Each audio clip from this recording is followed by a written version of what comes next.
ത്യാഗമാണ് സഞ്ജയ് ഏറ്റവും നല്ല കാൻഡിഡേറ്റ് ആയിരുന്നു. സഞ്ജയിനെ നോക്കിയിരുന്നെങ്കിൽ നമ്മൾ ഉറപ്പായിട്ട് ജയിക്കുമായിരുന്നു. ഞാൻ അതിനെ ശ്രമിച്ചതാണ്, എല്ലാം ശ്രമിച്ചതാണ്. അതുകൊണ്ട് ഈ ഇവിടെ പാർട്ടിയില്ലേ നമ്മളായിട്ട്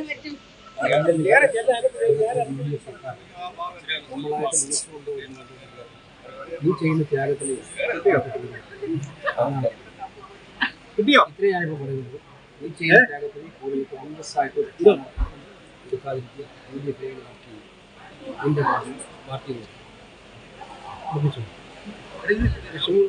ഇല്ലയോ?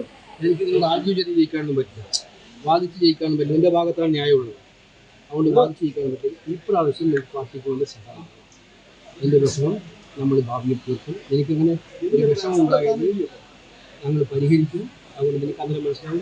നിങ്ങൾ ഈ ഉദ്ദേശിക്കുന്ന ഞാൻ എന്നോട് വളരെ സന്തോഷിക്കാൻ പറയുന്നത്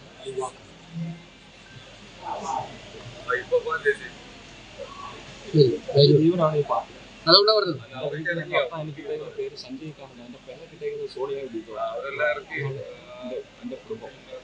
എനിക്കറിയാം നീ അവിടുത്തെ ഒരു പാർട്ടിയുടെ അസറ്റാണ്, ഈ ഒരു പാർട്ടിയുടെ ഏറ്റവും വലിയ സ്വത്താണ്.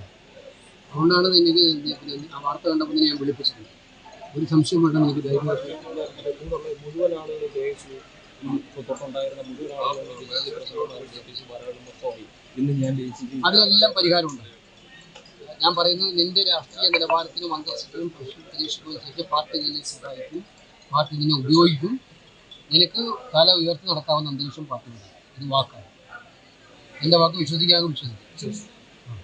ധൈര്യമായിട്ട് പോകും. ഞാൻ അവിടുത്തെ ഒരു സഞ്ജയ്ക്കാരൻ്റെ യഥാർത്ഥ മുഖം അങ്ങ് കാണിച്ചു കൊടുക്കും. നീയാണ് പാർട്ടിക്കാരെന്ന് മനസ്സിലാവും. അപ്പോൾ എല്ലാവർക്കും മനസ്സിലാവും കേട്ടോ. കൂടുതൽ വാർത്തകൾക്ക് News 18 Keralam YouTube channel subscribe ചെയ്യുക.